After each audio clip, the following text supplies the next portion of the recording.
Okay. Hi, everybody. First of all, I just want to thank you for hopping online for another virtual media day.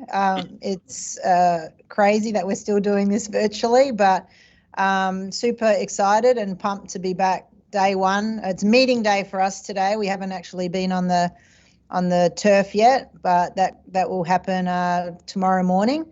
Just after an incredibly successful season last season, historic in so many different ways, team-wise, but also the accolades that some of our individuals collected. Just was an incredible year for us, but this is a new year, new team, and new opportunities. And so we'll see how we do this year, but certainly tomorrow morning once we get all the new faces on the pitch together again.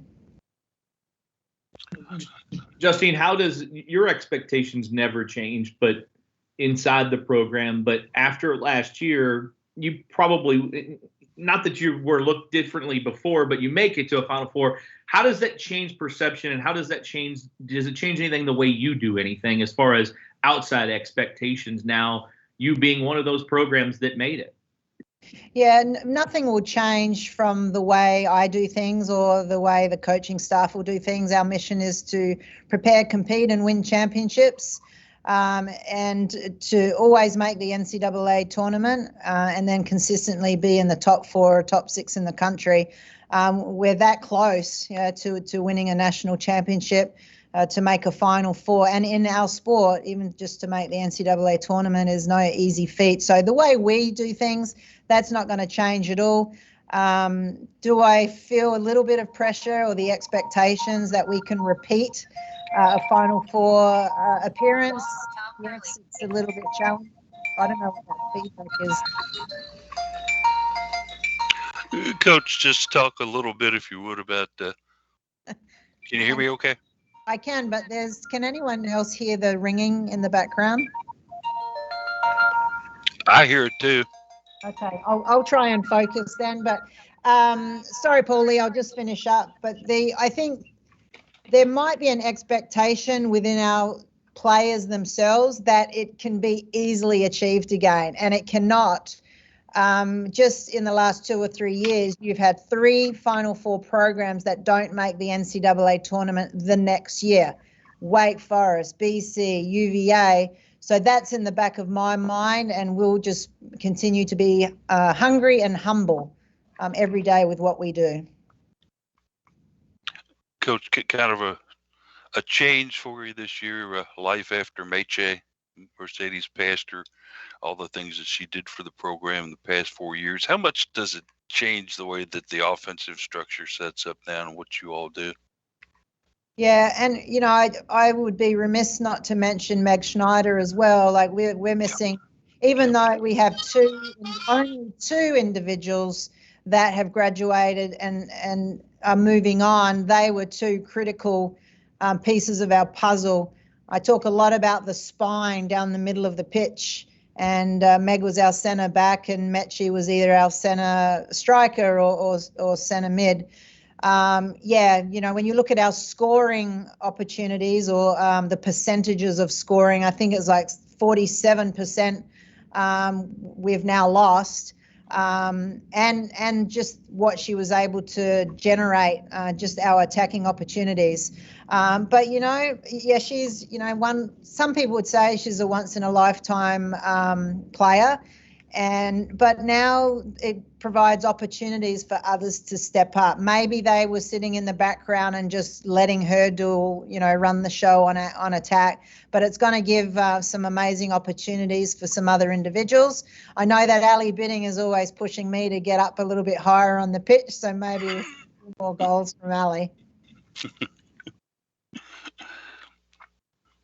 When you look at, you've got 6 freshmen in the program this year coming in. Let's talk about some of their attributes and some of the things you'll expect out of them. Yeah, I actually just had a meeting with all of them, and they run their feelings of very nervous to extreme excitement. And it's always a tough transition for our freshmen because we only have 10 days or so to get ready for our first game.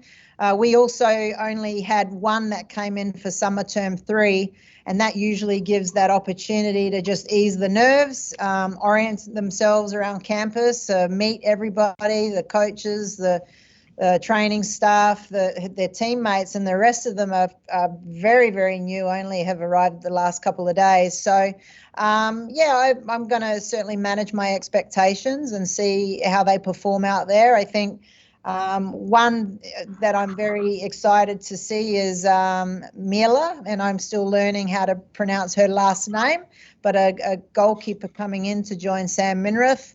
And then the rest of them, I think they're probably going to play, most of them are going to play up front. But in terms of their playing time and expectations, I'm not sure. We'll just see how they do amongst the returners. Justine, how are you health-wise going into this and from last year? And obviously, I know Maddie missed most of last year. Is she back, and are you pretty healthy going into it?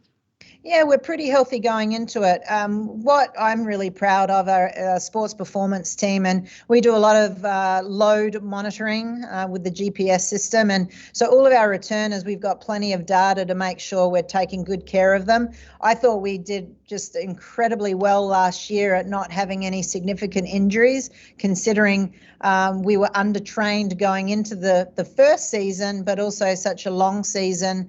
We were peaking at the right end of the season. So really proud of, our analytics guys and Chad Workman as well. But to answer your question, we've got a couple of players that we're going to monitor through preseason. They won't do 100% of the load. This is the first preseason for about 3 years, I believe, that we will have 2 weeks before school starts. The last 2 years, we either had COVID and/or only 5 days in which to prepare for the season. So, it'll be interesting, and I think only our seniors and Ali really understands how long and how tough a preseason will be this year. Coach, the aspect of actually having fans back in the stands in Traeger this year has got to be an exciting thing for you and the team. Just speak of that. Yeah, it's been one long year, right? And it continues. But to get fans back in the stands and beyond our parents, family and immediate friends, we were all craving to watch field hockey, and now we can get a lot more back in. But the little kids, and just, that's part of, I think, some of the excitement for our players is to be able to sign autographs and get all the kids cheering for them. So very excited about that, and not just in our sport, just the athletics in general, and just get that spirit back again for the Cardinals. Justine, you mentioned your seniors and Ali. What to have Ali and that experience and that leadership, and that, how big is it to have someone like that, and with just the experience in the games that she has played? It's huge. I'm just so proud of Ali over the last 4 years, and for her to commit to the program for one last hurrah. She's kind of like the old grandma now. She's almost up next to me, but yes, her experience on the field, her leadership on the field and off the field. One thing that she takes incredible pride in her non-negotiables, or our non-negotiables, and that's her attitude, energy, and effort. But to have her back and her knowledge,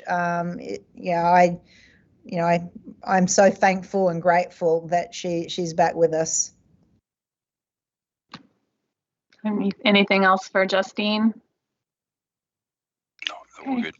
Let's bring Ali in then. All right, here she is.